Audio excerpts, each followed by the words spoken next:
It's Sunday night, 9 o'clock. Welcome to All Lacrosse Live. It looks a little different. It is a little different. And man, I'm just happy to be here. With me, as usual, I have Shawn Slaght over in Moose Jaw. How are you, Shawn? Yep, doing good. Thanks, Gary. I apologize last week. I messed up and put him somewhere he's You not. put me in Saskatoon. Yeah, that's all right. Yeah. Just a hop, skip, and a 2-hour jaunt down the road. So Just a little bit, yeah. And over above me, I have Muffler Mike. How are you, Mike? Over in Connecticut. Good. Excellent. I'd like to say I'm doing good too, but it's debatable. My computer went today, and I've been going crazy. I really got to thank Pat for really jumping in and giving us a hand. He's been running this stuff behind the scenes while I'm trying to figure out what in the hell is going on here. And if you know me, you know that's not an easy task. So bear with me. My computer is up and running again, and I'm trying to do 6 things at once, and I'm not good at doing one thing at once. So if I look like I'm a little flustered, I apologize. But just before we get rolling, I want to remind everybody that all of our episodes are streamed live across Facebook, Twitter, YouTube, and Twitch, and you can catch all the action on eopsports.com. Remember to hit the subscribe, follow, and like buttons, and always share. Hey, Eduardo, how you doing? Hey, Eduardo. Always enjoy our affiliates. Normally, I would have the list to put up, but hey, just picture it. Go to EOP. You will see shows aplenty every day for everyone. If you missed a show, no worries. Grab all the podcasts and all the major podcasting companies, which include Amazon, iTunes, Google Play, TuneIn, Stitcher, Spotify, and so much more. Remember, you can stay up to date with all sports by visiting eopsports.com with great articles from our huge staff of contributors. And there you go. You can see all of our shows that are up and running. Like I say, my favorite's always Steel Steps Friday nights. Love Pat's show. Got to check that out. Remember to subscribe to our weekly newsletter. Also, you can sign up at eopsports.com. Also, please check out our YouTube page. Some more retro games went up. More are coming. The next bag is actually sitting right beside me with the next bunch of retro games to go in tomorrow. So there should be more by the beginning of June. So looking forward to all that. Well, guys, how are we doing? Doing good. Yeah, quite. Can't wait for this weekend. Yeah. This is going to be the fireworks weekend, isn't it? Yes. Oh, yeah. It could be the final one, or it could be just the start of something really crazy to come. But if we look at the two teams, before we get into some of the other stuff, just to banter it lovely. If we look at the two teams, the differences and similarities are both crazy because they both have great transition. They both have a lot of speed. They both have great goaltenders. But, the experience level obviously goes to Buffalo with the championship and with guys like Dane Smith, Priolo, Matt Spanger, and the list goes on. Can Albany overcome that? And I know they're young and don't know they're supposed to lose. But can they overcome all that? Mike, we'll start with you. Well, yes. They do have championship experience in Leo Storos and Anthony Jokum. So, and that's not something where it's like, hey, they won 15 years ago. Okay, Storos won in 2017 with the Swarm. Jokum won 2 years ago with Colorado, beating this same Buffalo team more or less. And it's really hard to ignore the fact that they went 2-0 against Buffalo. Right. I'll throw in some of the caveats that, maybe some of the folks in Bandit Land might want to point out that, okay, yeah, the first win was week 2 of the season. But it was, and it was in Albany. So a little home floor advantage, if you will, but was it really a home floor advantage if, people from Bandit Land were showing up and packing the arena? And they put 17 goals in on Matt Vince. So let me just say that again. They put 17 goals in on Matt Vince in that win. Yeah. Okay, so Talk about they don't know what they're doing. They know what they're doing to me. Take that a step Right. further, Mike. They put 30 goals past Matt Vince in 2 games. Yeah, and then they go back in February, and here's the next caveat from Bandit Land. And again, trying not to be anti-bandits here because I think they are red hot, and they can series. But Albany won in February in Bandit Land, 13-10. Who was in net? Okay, it was Devlin Champion. Yeah. Again, it was an away game. This was a home game for Buffalo. What happened? Against a team that literally no one was expecting to be where they are right now, but that team themselves. So, Guys, I'm leaving for a second, and I will be right back with you, as my computer just worked. Excellent. Now, Shawn, I'll let you chime in with some points here. No, I think one point that Gary made was a good one. Is All right, am I here? Yep, you there. are. You are. Anyways, I was going to say I think Gary made a good point. In the fact that this is not a team that's. You're right there, Gary. But this is now a team that's so young that they don't know they're supposed to lose, and they've been doing that all season. And I don't see that really changing much in this as well. This is awesome. Yeah. I can't get sound.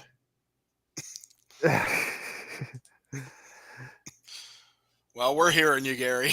You may not be hearing us, but so yeah.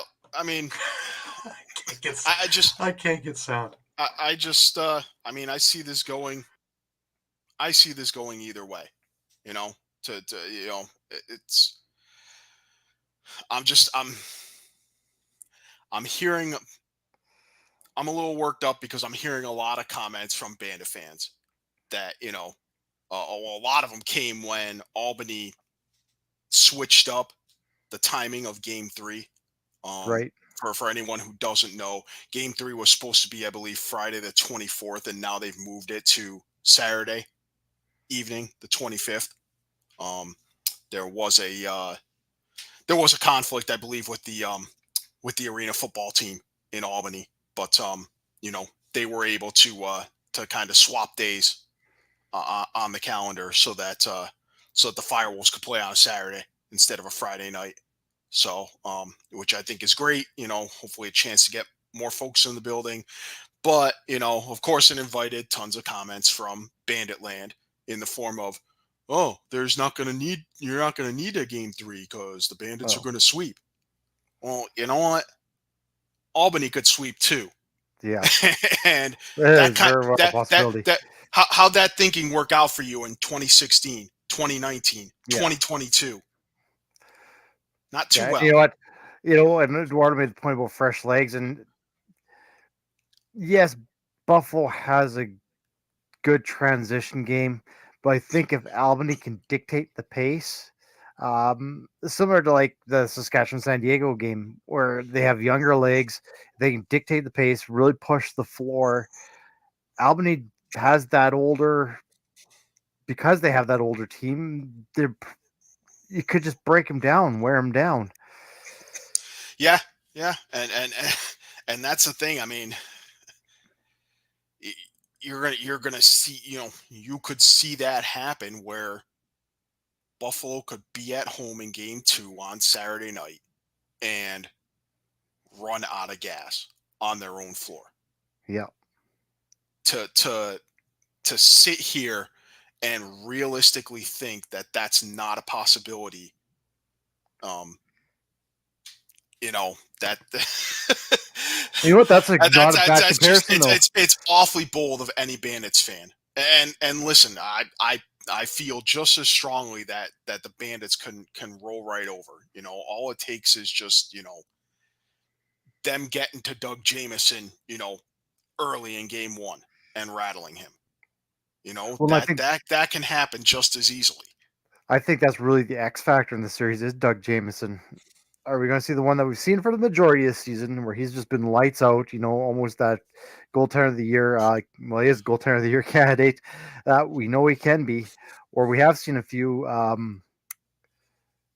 games where he has faltered. He's really going to be that X factor in this game, I think. Yeah. Or the series. Yeah, and I mean, if he gets dialed in, yeah, it's going to be a long series for Brian. Yeah. I mean, be ready for. I mean, be ready for something on the order, even lower scoring, say, than, their win against Halifax. I mean, that was a 9-3 win.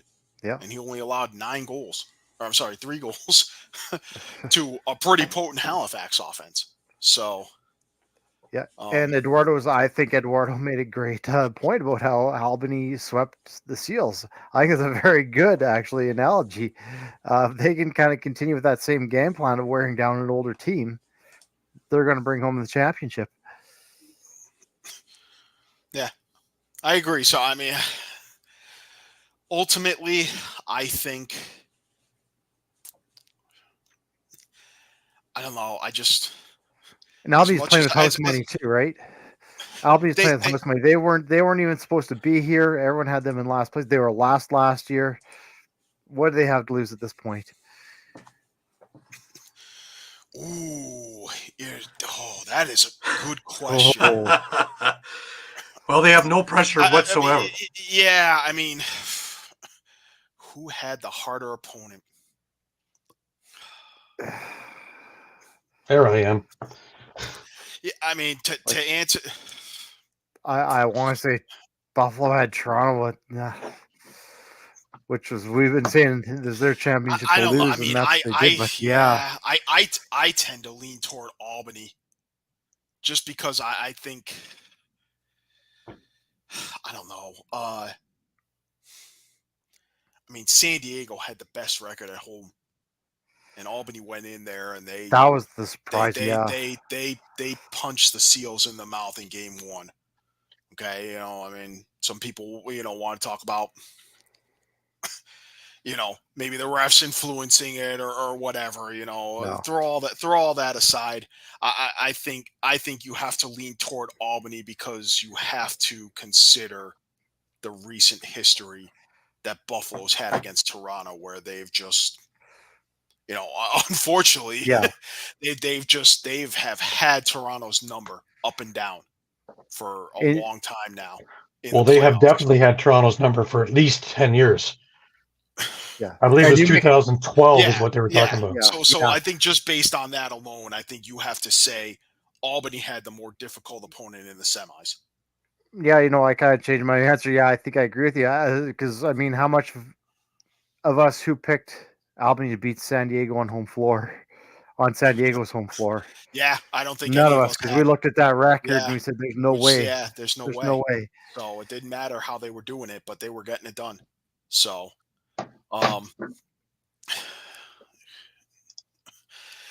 boy, yeah, and I also feel like maybe the other X factor here, in addition to Doug Jamieson, is that Albany power play. Yeah. And unfortunately, I didn't look at the numbers in the playoffs, but I suppose I could take a look at them now and see how they've done compared to, the regular season, because I'm pretty sure they ranked dead last in the regular season on the power play or close to it. So, right. but they've absolutely heated up in the playoffs on the power play. Yeah. Just before we get to any other things, and just Pat, just to show that I actually have a little bit of control in here, even though I have to go with a different screen. I'm doing this with 2 screens, y'all, and this is fun. I'll put us into our first break, and if I can get that done, then I'm cool. All right, at least for this week. I'll put us into Sherry's tickets. Great moments don't just happen, they happen with you in the crowd. Sherry'sTickets.com is easy to use and has no hidden fees. The price you see is the price you pay. Pay less, play more with Sherry'sTickets.com and get the tickets you want. Save even more by using the exclusive promo code EOP10 and share an experience that will live on. Don't pay hidden fees and save 10%. Why use any other ticket reseller and get those hard-to-come-by tickets to the big game? If you need a more personal touch, give them a call at 610-494-5050. Sherry'sTickets.com also has great theater and concert tickets that are hard to get your hands on. Remember, don't overpay with the rest and save with the best at Sherry'sTickets.com. For that next great moment, save 10% by using the promo code EOP10. Great moments start at Sherry'sTickets.com. And that's it, Sherry's Tickets, because, Phillies are going out of town soon. You got all kinds of things going on. I'm sure the union's got stuff that Pat wants to tell us about, how wonderful they're been. Come on, Pat, talk to us about the union. Come on. Kick these down. Jeez. You're talking to a Toronto Rock fan. Yeah. Remember, I told you, players wear the jerseys. We wear the tattoos. Pat? What's up, guys? Hold on 1 second. I just want to get my lighting right. Give me 1 second. I'm ready to kick things off here because I definitely don't want to talk wings here. I definitely don't want to talk wings. Hey, so during the commercial, I looked it up and wow. So we know that the Albany power play was just not dreadful. This year. Dreadful this year. So in the playoffs against Halifax, 0 for 8. Game 1 against San Diego, 3 for 9. Game 2 against San Diego, 5 for 10. That's a total of 8 for 27. That's less than 33%, which is probably about where they were for the regular season. Mm-hmm. Yep. I'm going to guess. And I mean, this brings me back to week 3, week 4, somewhere in there where, even week 6 or 7 where they were 6-0, but all we could talk about was, why isn't this power play clicking? And is this going to be a problem come playoff time? And here we are with the Firewolves in the finals on less than 33% power play efficiency. Despite that just weakness that amazing, they isn't really had all season, they are here 2 wins away from the championship. So, I hate to say it, but it almost feels like here's another, tangible that's in Albany's favor, that they don't have to light it up on the power play to have a chance at winning these games, because they're not right now, just like they weren't in the regular season. Right. But if that power play actually does catch fire, well, we have a whole new aspect to the series, right? Oh yeah. So again, please, if anyone from Banditland's watching, please, more objectivity, please. This is not a gimme that you're going to sweep. Okay? And listen, I'll be the first one to raise my hand and say, you know what? I was dead wrong about this team. And I'm not picking Albany to sweep. I'm not even necessarily picking Albany to win in 3. I don't know. My gut feeling tells me this series is going 3 games, personally. But, I'm not going to be shocked if we see Albany celebrating on Buffalo's floor Saturday night. It's not going to be just this. That'll be something. I'll be there. It's not going to be this holy cow, what happened moment. Yeah. Mm-hmm. It's going to be you thought you had it in the bag, and you didn't put in the work like you put in 2023. Right. By the way, I've put us in Bandit Land there, guys. If you look at our background. Nice. Oof. I was just going to say the other matchup that's going to be interesting to watch is Nardella on the face-off dot with Farrell. Farrell came in; he was supposed to be kind of that solution for Buffalo, and he's been underwhelming. If that's the Well, word. I'll tell you I mean, something about that point, Sean, is he learned to use his body against TD Erlin, right? Because Erlin's a much smaller guy. And even then, he wasn't winning the majority of the faceoffs. He is not going to be able to use his body against Nardella. Nardella will Yeah. take him to school if he tries to do that. Yeah. Yeah. And you have to wonder if there's going to be a different dynamic, though, there, just because of, their history facing off in PLL. Mm-hmm. I understand, hey, face-off rules are slightly different field versus box, but,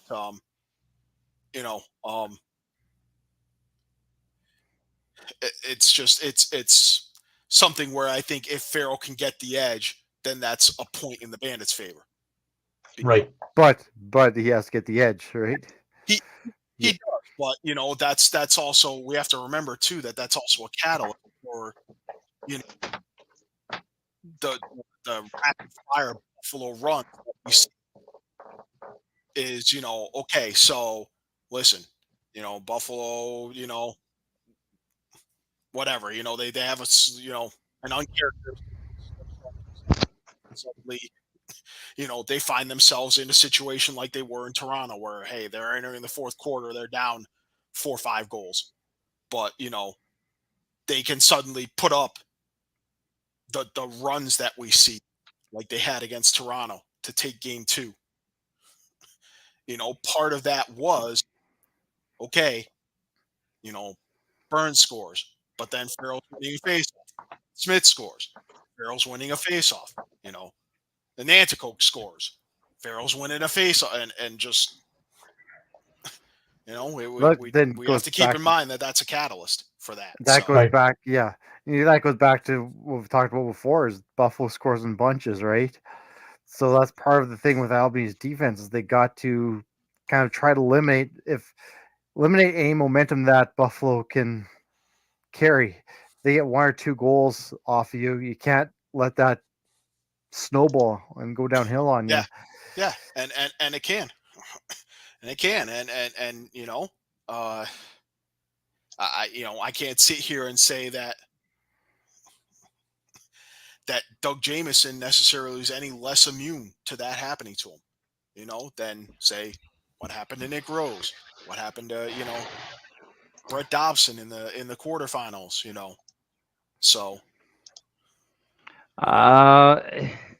The way I'm looking at this way, and it has from the outside, it's just as a casual perspective. And look, this is a wonderful story that the Firewolves are displaying right in front of our very eyes. They went from worst to first, pouncing on a team like the Steels and all that stuff. But to me, I'm going to go with the team that's becoming now a dynasty. As much as they look like the bad guys, if we're going to use the wrestling term, the heel, the in Bandit Land. I mean, granted, we all thought, I thought, Toronto was going to run the show. I thought, and they stopped that, and they stopped them in their tracks. They stopped a team like Toronto, and they sweeped them. And like I said, guys, I know people, the fans are checking the show, probably questioning about the calls or whatever, and that's your opinion. But at the end of the day, they won the game, and they won 2 of them. So.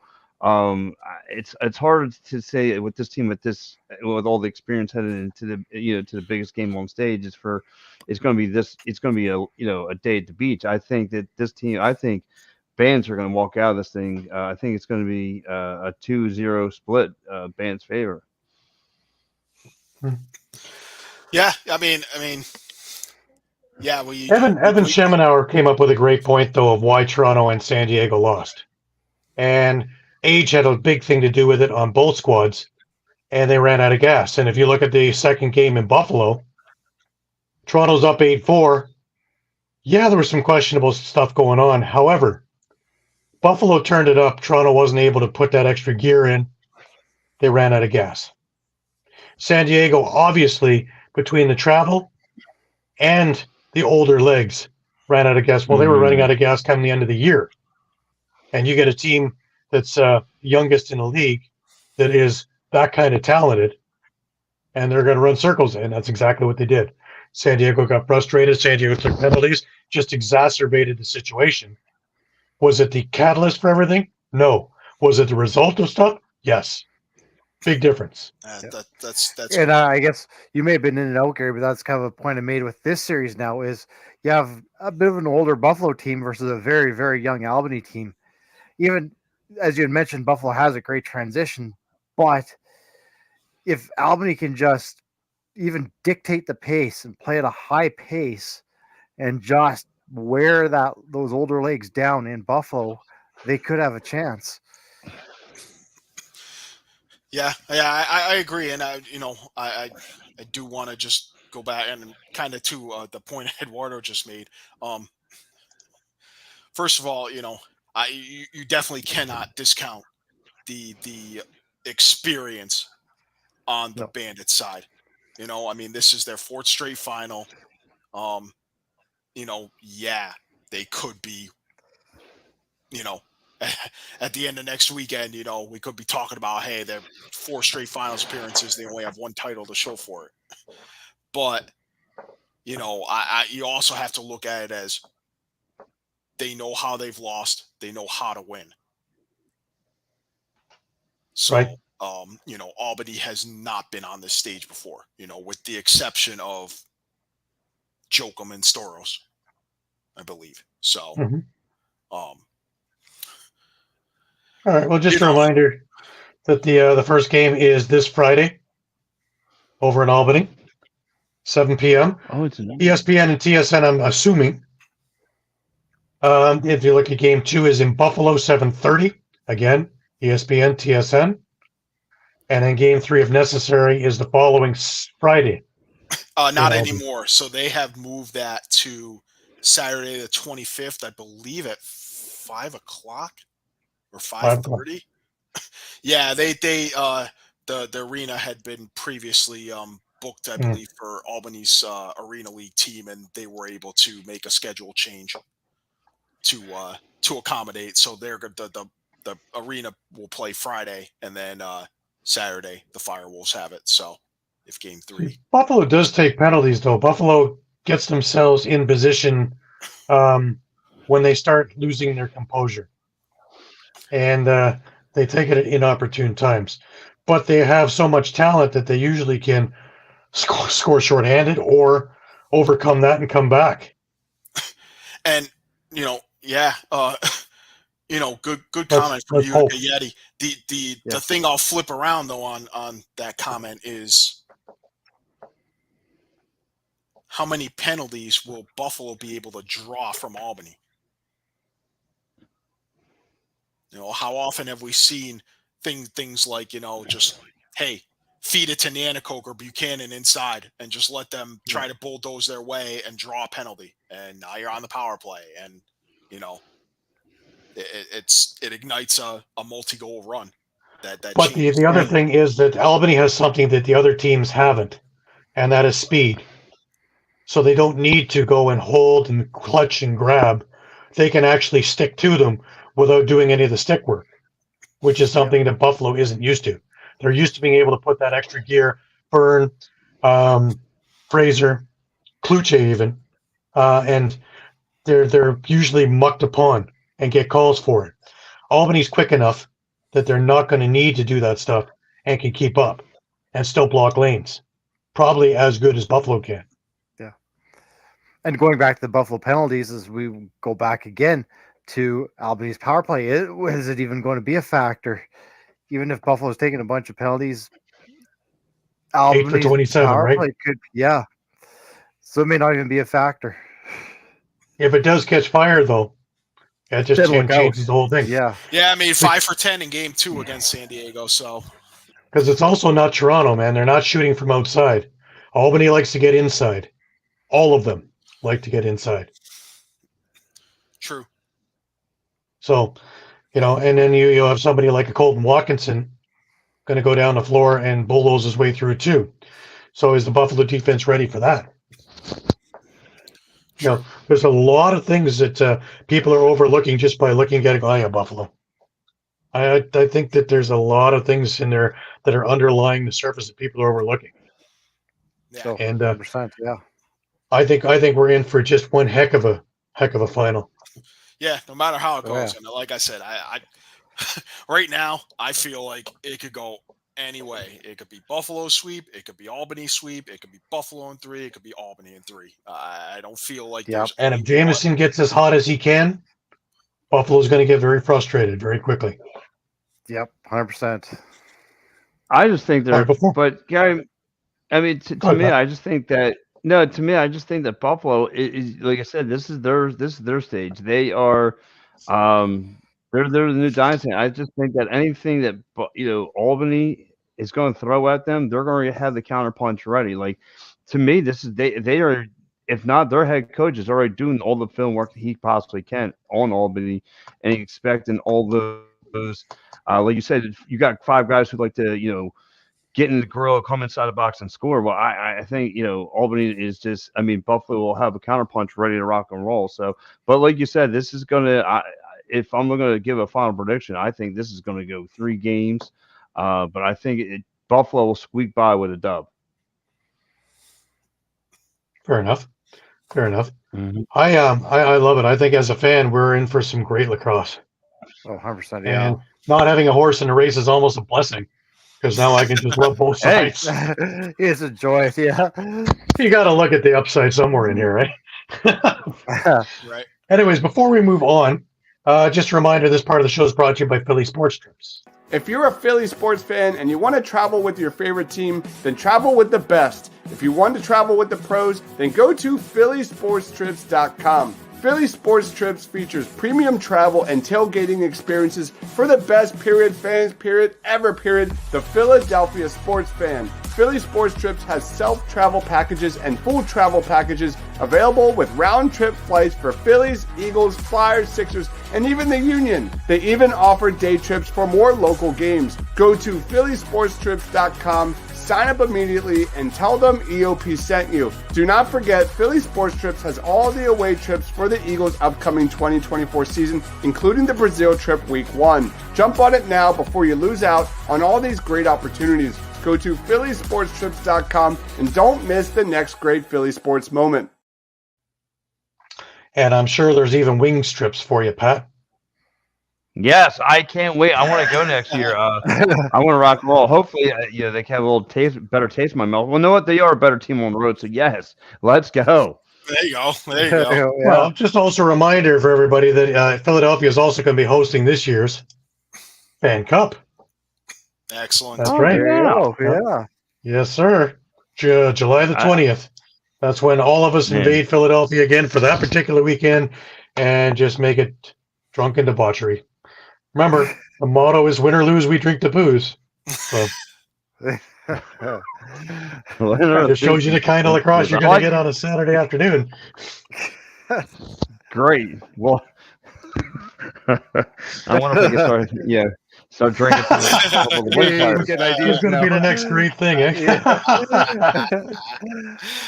Oh, man. Yes, I'm gonna have to sir. Put this in their EOP chat. Drinking, win or lose, we just drink the booze. We drink the booze. That's Yeah. We actually have a trophy for parking lot, believe it or not. And the roadies, we may not have come away with many championships lately, but we have come away with parking lot the last number of years. Last one standing, No. Friday and Saturdays. Yeah. And then, of course, always goes great for the 8-hour drive back home, right? Albany was just a, get me ready for the Philadelphia trip. That's it. Gotta love it. While I got everybody thinking about things coming up, just a reminder that the McDougall fundraiser is coming up, and that will be on July 6th at Track. You have a junior A game at 3 p.m., celebrity game at 6 p.m. You want to get there for that. All kinds of names over the years, everything from John Tavares, Leaf, to seeing Don Cherry there, to seeing Brian Shanahan playing, seeing Sean Ferris play, a lot of the coaches, a lot of the other guys, as well as a fair amount of NLLers playing just for fun.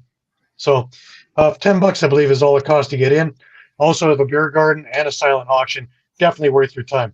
I want to bring your attention to a little bit of news outside of lacrosse with a lacrosse guy. This one got all of our attention earlier in the week. Zed Williams is trying out for the Buffalo Bills as a linebacker. That's amazing. Right up there with Chris Hogan of Penn State fame, and of course New England Patriots fame. I think he can do it. To tell you the truth, I think he's athletic enough. He's put on an awful lot more size than he had, and he's already a freight train on the lacrosse floor. If he doesn't, and he comes back and plays lacrosse, can you imagine who's going to get in front of him? Yeah, no kidding. Who do you got to get in front of him? You're going to have to be 6'6", 280. I'm thinking the other side, too. If he doesn't come back, that's a big loss for Colorado. Another loss for Colorado. Yeah. The rebuild goes that much deeper. Already I think, Six Nations has been doing all kinds of movement in the summer because I don't think Zed's going to be playing for them. I don't think he can risk an injury if he's going to go out for the Buffalo Bills training camp. So that's already going to be a big thing. But, nice segue into the MSL. But how about a couple of the trades? And now they're finalized, right, guys? We knew Brad Cree went to Six Nations. Now Troy Holochuk is part of Oakville. So the Oakville Rock is looking more and more like the Toronto Rock all the time.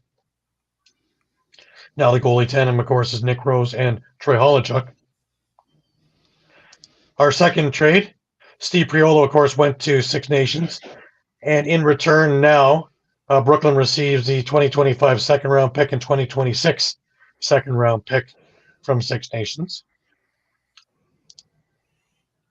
Peterborough and Coburg made a couple of trades. This is a good one for Coburg. Got some good young guys in there. Zach Thompson, Nick Webb, and Jordan Hendricks go over to Coburg.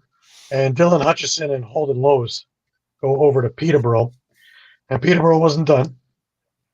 They made a trade with Owen Sound, where Owen Sound receives Caleb Commandant, and in return, Peterborough receives a fourth-round pick in the 2025 draft.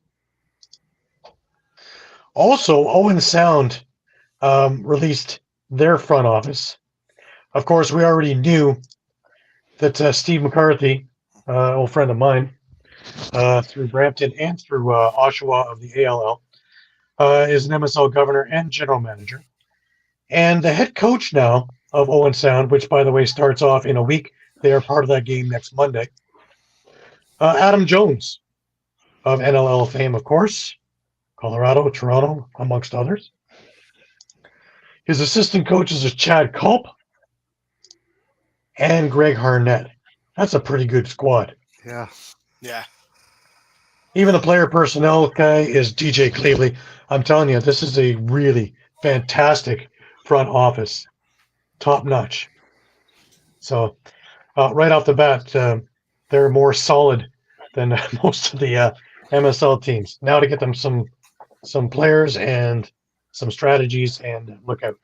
But I say our first foray with them will be at the Bread and Cheese game in Six Nations on Monday for that one. And then they actually play the second game of the year, too, the following week. So Owen Sound's going to get tested real quickly. Going on. Yeah, nice to see that that all that mess has finally been sorted out, though, and that that they're both teams are in. Going to be ready to go. And there's no sign of Joe Norton anywhere. So I believe that was part and parcel of what Lynn Withers was going to allow them into the league, was if Norton had nothing to do with them. So off he goes, but he doesn't seem to have anything to do with the senior B North Stars either. So I don't know what happened to him. One thing from the WLA, and Adam J is now he's a Shamrock. They're loading up. There's some good news for me. Well, loading up, but they've also, Cree played with them a couple of years ago. Priolo was playing with them, so it almost feels like it's the same question we were asking last year. Are they rebuilding or are they not? Mm-hmm. We said that last year, and I was ready to say no. Nope. Yeah, but I mean, They're it kind of a, sure looks like they are now. And they've got Dunker. They got Dunkerley and O'Reilly as a 1-2 punch and goal too. So I mean, now you add Adam J on that back end. yeah. I think the rebuild is over. Yeah, I think that they're going to start. Don't forget, you also got Brad McCulley playing with them too. So you got a number of guys that are coming back over. Now, I would Yeah. imagine. So, I mean, I still think you have. I mean, between that, with that much change, and with the uncertainty as to whether Christian Del Bianco is going to play with Coquitlam this summer or not, factor in Curtis Dixon not playing for Langley. He made that pretty clear at the end of last year. Mhm. I still feel like you'll have to consider, New West as the favorite to go back to the Man Cup. Right. yeah. But you also got to remember with Victoria, they're never really in that rebuild because they're kind of like Peterborough. They get 2,800 fans a game also. So you're not going to sit there and put a subpar product on the floor. You're going to do anything Big Morrow Steel pay to get as many guys as you can to be competitive to keep that fan base coming in. Because you never see Peterborough in a rebuild either. True. Because 4,000 fans won't let that happen. Go ahead, Sean. I was going to say, let's not write off Nanaimo either. I mean, they were 12-6 last year. Zach Mans was the top league scorer in the league. They're just kind of a team that quietly goes about their job and everyone kind of forgets about. That's true, and they do have they have a solid back end too. They're gonna I assume they'll have Justin Getty in net. Assuming, Albany's back up. That's a pretty potent defense with Evan Messenger and Adam Wiedemann, and we would assume Will Johansson is probably going to play for them this summer. Right. So I just think it's hard to, for me, it's hard to discount, New Westminster kind of, possibly being that juggernaut, when you're looking at, Mitch Jones returning on offense, Kevin Crowley, Keegan Ball, Hayden Zach Dixon, Higgins. Will Malcolm, and we got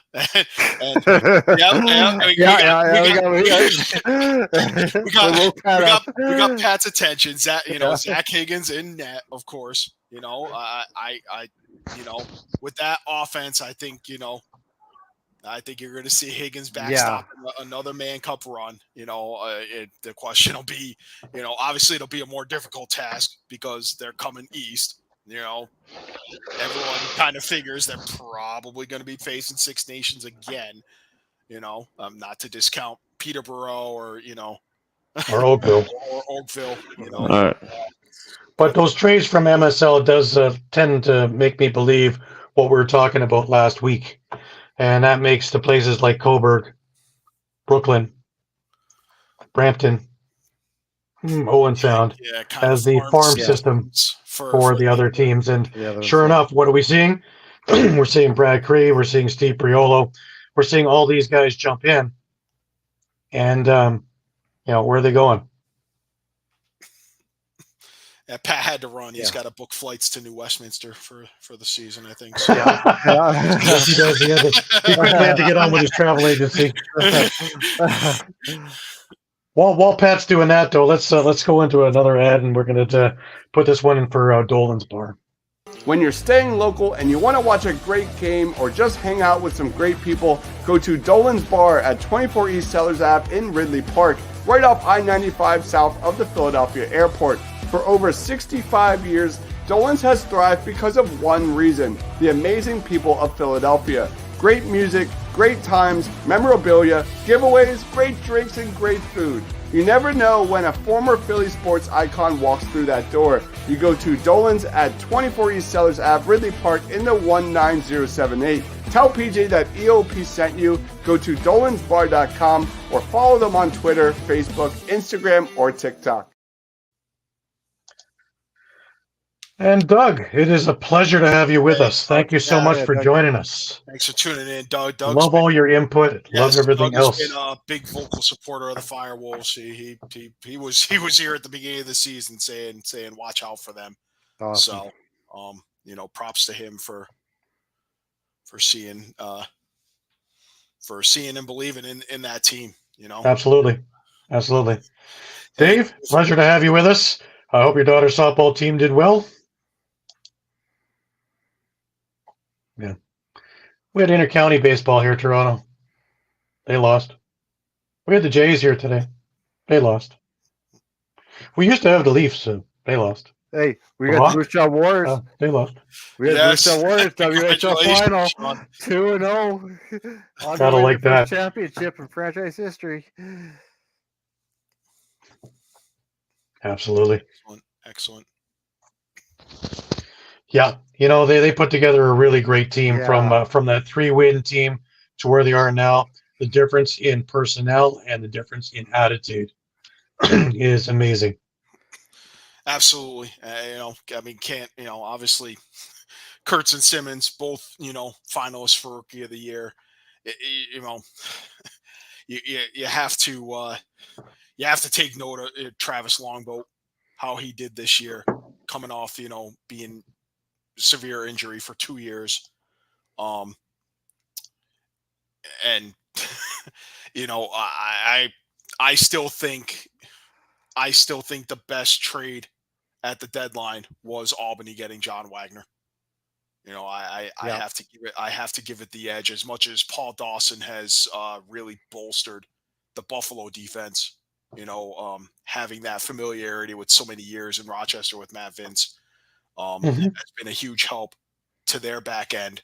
I can't say enough about what John Wagner has brought to this Albany team, in terms of block shots, cause turnovers, pushing the ball in transition. And that's another, he's one of the fastest guys in the league.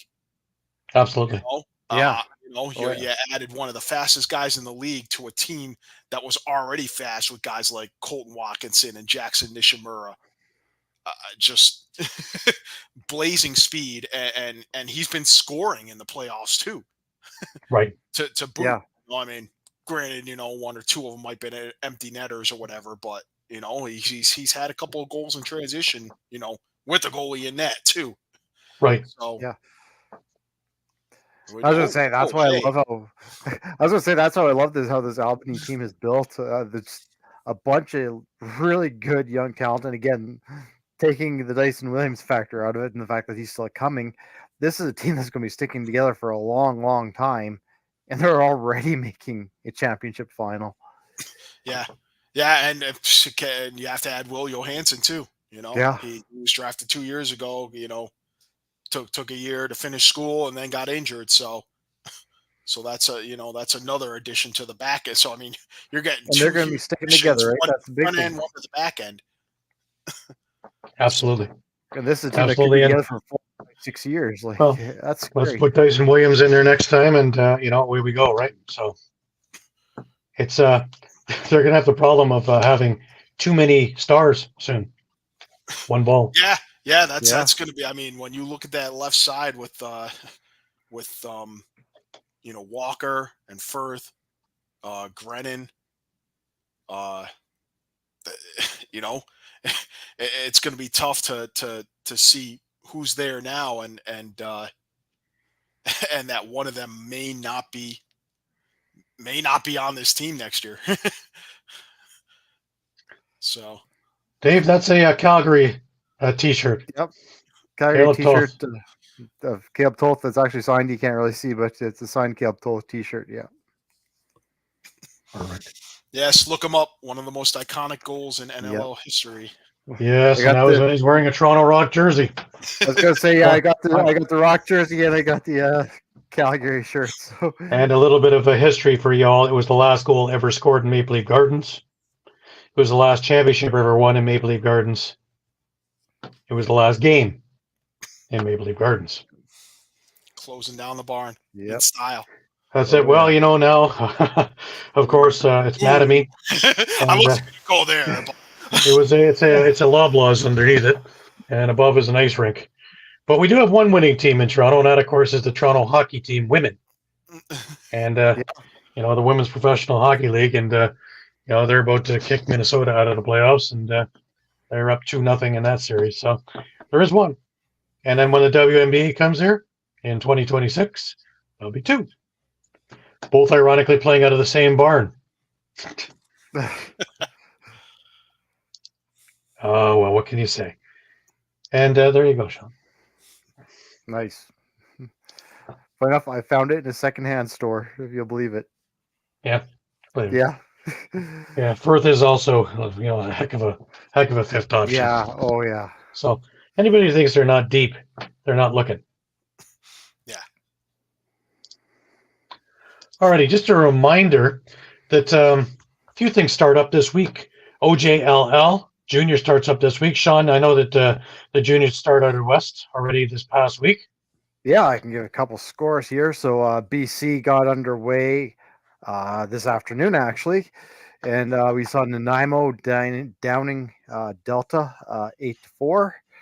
And then just give me a chance because we got Alberta as well. We actually got some scores from them, I believe it or not.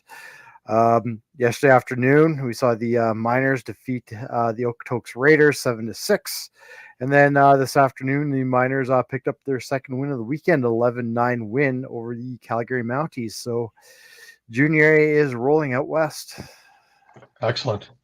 And over here, of course, Ontario Series Lacrosse, Senior B, has been going on for a few weeks. This weekend was a busy weekend. They had 4 games on the docket. Six Nations just continues to be a juggernaut.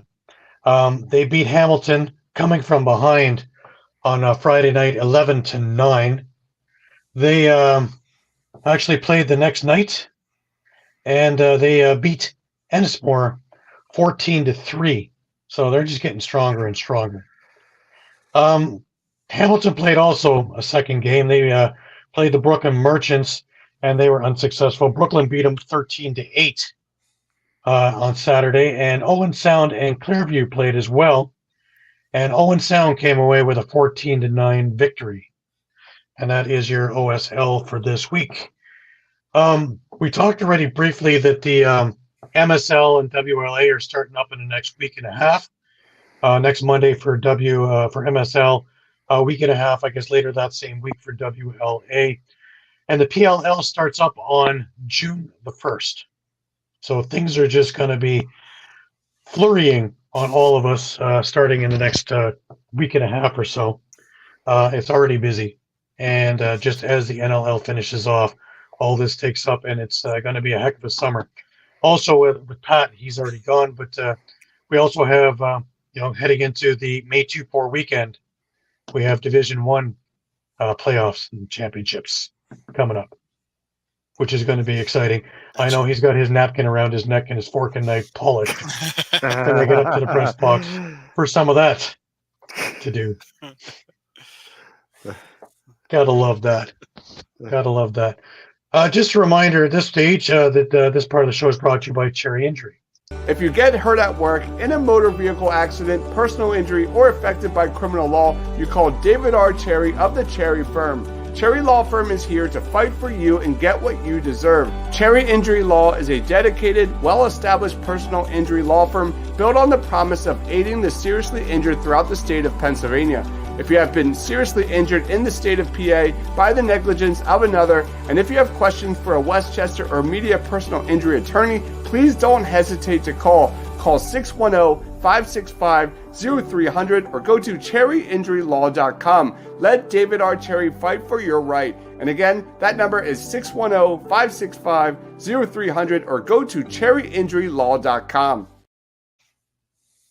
Absolutely. And yes, NABLL is back, and according to Coyote, NABL starts June 1st.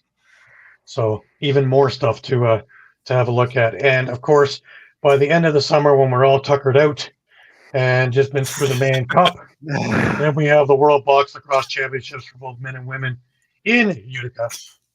And I totally plan on being there as well, barring anything silly happening. I didn't plan on computers going boom. I will try to join you there. That would be awesome. The more the merrier. It should be an exciting time. You'll see some great lacrosse. That's for definitely sure. Yes, and I'm working on it. I don't have a definite answer yet, but I'm going to try to, if there's a game 3 NLL finals. I'm going to try to be in Albany for it. So Excellent. Awesome. Excellent. Well, I'd like to do that one, but I just 6 hours, such a long drive, man. It's not going there, it's coming back. 6 hours coming back is really long. 6 hours going there, you're all on the way back. Yeah. What did I do? How did I do this? But like I said before, like I always find it funny when I'm driving to Hamilton, and it's a 45-minute drive, maybe an hour. Last Friday was 2 hours, but when I'm driving to Albany, or I'm driving to Philadelphia, or and it's 8 hours, and you got about an hour left. It's like we're almost there. I get in my car to go to Hamilton. It's like, damn, it's an hour. Can't figure out that psyche in me, but because it's Hamilton, Gary. well, yeah, that's another thing too, right? Almost quicker to go to Buffalo. Just a reminder on our pick'ems, Mike, you're gonna like this because you had a good week, being 2-2, while all the rest of us went 1-3. That picks up again this week. Playoff so far, Mike is just kicking our tails. 5-3 for Mike. 4-4 for all of us, and top 3 and 5. Nothing like coming through in crunch time. Well, if you all pick different than me for the last 2 games and get them right, or 3 games, you can overtake me. 85-58 for me, 83-60 for Shawn and Eduardo. Pat at 80 and 63, and Mike at 71-72, and Mike is going over the 500 mark. Oh, jeez. Yeah, he's gonna do it. I need to get these next 2 right. With that kind of authority, man, I might just wait for Mike's picks to come in. What he did. Alrighty. Just a reminder to everybody that we are on Facebook, we are on Twitter, we are on Instagram, we are on Thread, we are also on, yes, we are on YouTube. Come check us out, follow us, subscribe. Retro games, interviews, our library of shows, all kinds of things. There are more things coming all the time. So please head on over to All Across All the Time on YouTube and subscribe over there as well, please. Say more coming again. Just working on the Buffalo Vancouver game from early 2001, and just got a few copyright issues to get rid of, and should be up this week. So, and like I say, the other ones are going in the beginning of this week and should be up by beginning of June. So looking forward to all that. We are your one-stop shop when it comes to lacrosse stuff, whether it's college, whether it's Canadian University, whether it's PLL, NLL, MSL, WLA, MOUSE. We are here for everything. We've got it all. As I say normally, we have our fingers on the pulse of the situation. Come check us out on Facebook 2, 3, 4, 5 times a day, because the news is always changing, and we're up to date with everything that we can as quickly as we can. I'm going to go to last words, guys. I'm going to start with you, Shawn, over in Moose Jaw. Moose Jaw, yeah. No, looking forward to this finals this coming weekend. It's going to be a beauty. Absolutely. Absolutely. And as Doug says, Retro Games is a must-watch. I appreciate that very much. Thank you. I have many more to put up. Probably another 60 tapes worth of stuff to put up by the time it's all said and done. So there should be close to 100 by the time we're finished. And I'm sure I keep getting different things back from people about other games that they've got. If you got them, I'll be happy to put them up. No problem. Yeah. World Indoor is absolutely fantastic. Yeah. The Czechs were amazing. Israel is fantastic. Also, they did really great showings over in the Rubeski tournament. And now when you get the real one going on with all the players in there, wow. Just wow. Mike, final words. Yeah, I mean, echo what Shawn said, but more importantly for the Philly fans, we didn't talk too much about PLL, but, obviously it starts June 1st. Week 3, June 15th, June 16th is Philadelphia Water Dogs, your Philadelphia Water Dogs, new franchise, homecoming weekend. So there will be 2 games that weekend at Villanova Stadium. So right. you guys will be hearing from us quite a bit on Edge of Philly Sports leading up to that. So. And Yeti, get your tickets ready, man. University of Albany for first week. Get your homecoming passes. Yep, Albany first week, but week 3 is in Philadelphia. Water Dogs will have 2 home games that Saturday and Sunday at Villanova Stadium. So. All right. And when it comes to all the summer ball, we are your one-stop. We are it. I am the media guy for Ontario Series, so I will have all the games recapped and up on our sites, as well as on their sites and on their website. MSL, I will have all the games up as they come along as well. WLA, Sean and Mike will take care of all of that. And PLL, the entire team is going to cup on that one, and we are going to make sure that we have everything up as it happens as quickly as it can. So this should be an absolute must to put this on your subscribe list. Make sure that you have all across all the time at all times so you can keep up to date with everything that's going on. And don't forget to tune in to us every Sunday night at 9 p.m. because we will have everything. And I might even have a computer that works, or 2 or 3 of them, as the case may be. Tonight it's 3. So it gets a little confusing which screen did I need to go to, but if you see me stumbling around here, it's just because I'm trying to get used to this makeshift setup, and hopefully by next week I have this all figured out and taken care of. So I want to thank everybody for their patience and their patronage and for being with us week in and week out. We appreciate it. It is our privilege to do everything that we can to get you caught up in lacrosse. For Shawn Slaght over in Moose Jaw, and for Muffler Mike over in Connecticut, I'm Gary Groob in Toronto, wishing you the best of weeks. Keep your stick in your hand, and until we see each other next week, have a great week.